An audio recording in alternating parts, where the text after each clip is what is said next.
I've been in the evidence ecosystem for over a decade now, identifying, gaps and also solutions in the ESIC roadmap, where we're looking at the safe and responsible use of AI. And most of the capacity development has been uncoordinated. This has led to a lot of defragmentation in strengthening the global evidence ecosystem.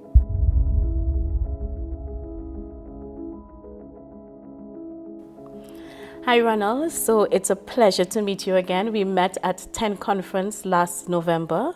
So I'm excited to know a little bit more about you, your role, and how does it connect to the ESSEC process? Likewise, thank you very much. Yeah, so I'm equally excited as well. It has been a long and quite exciting journey. Yeah, kind of rigorous at all. I've been part of the work group 3. We're looking at identifying, gaps and also solutions in the ESIC roadmap. So I was part of the work group 3, where we were looking at the safe and responsible use of AI in evidence synthesis. And how do you see it connecting with your role, your broader role within the evidence synthesis community? Well, it connects really well. Just to give some bit of background, I've been in the evidence ecosystem for over a decade now. Yeah, so originally I used to work as a technocrat in a policymaking institution in Zimbabwe, the Parliament of Zimbabwe to be specific.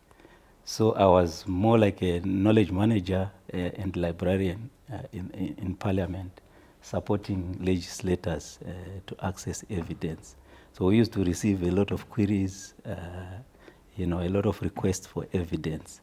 And this is where I identified, certain gaps in the evidence to policy space in Zimbabwe.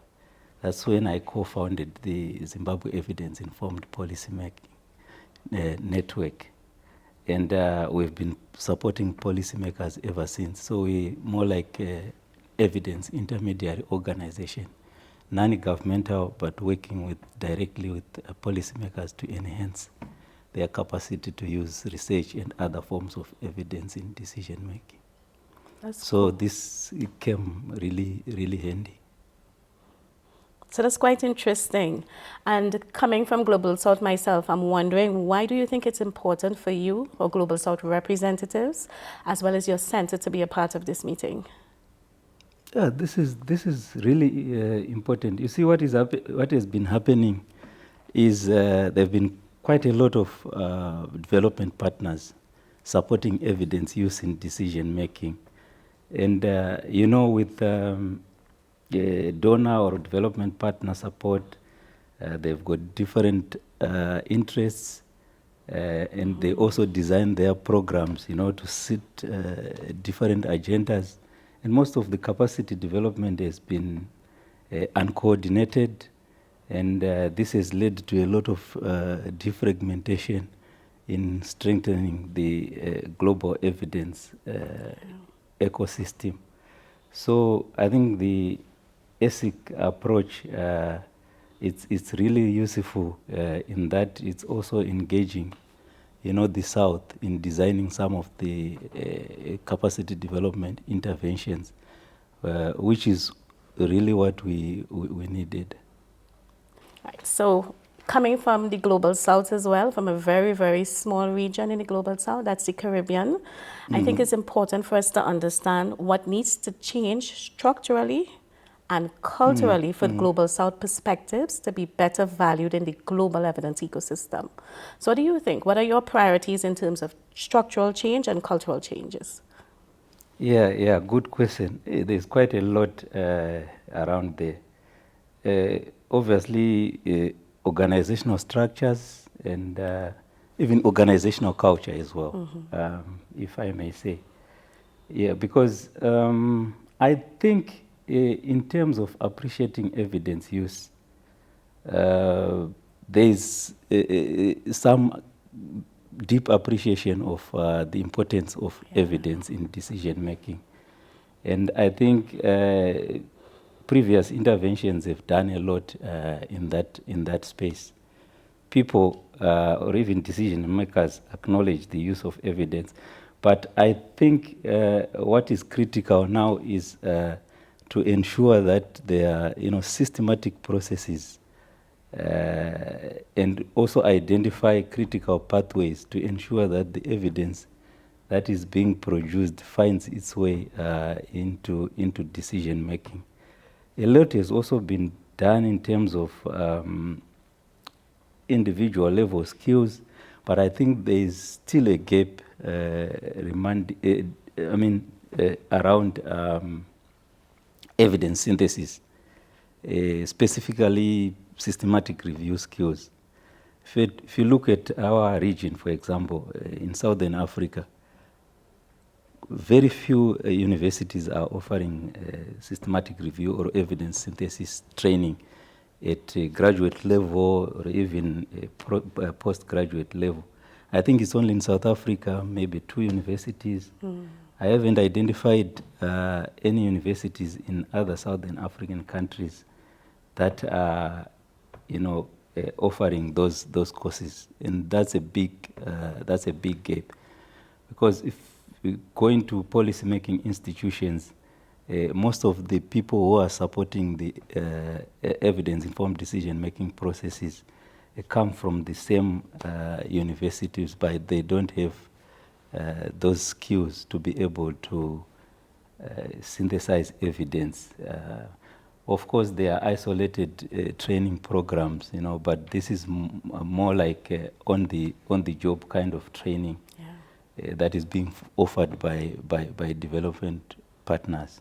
So I think there is a need to be a deliberate focus on ensuring that there are institutions that are supporting evidence synthesis, and then obviously the institutional processes themselves to ensure that this synthesized evidence finds its way into decision making.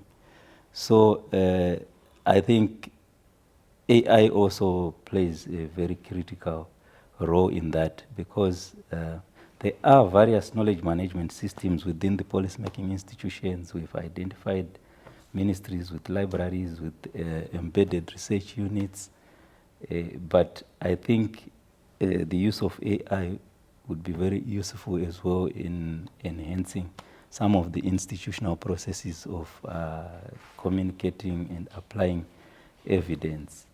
So we are trying to pilot some of these interventions. For example, with the Parliament of Zimbabwe, we want to integrate certain data science or artificial intelligence enabled applications, for example, your chatbots, and also GIS. For example, in the Parliament of Zimbabwe, they've got constituents, information databases where they collect evidence from different constituencies.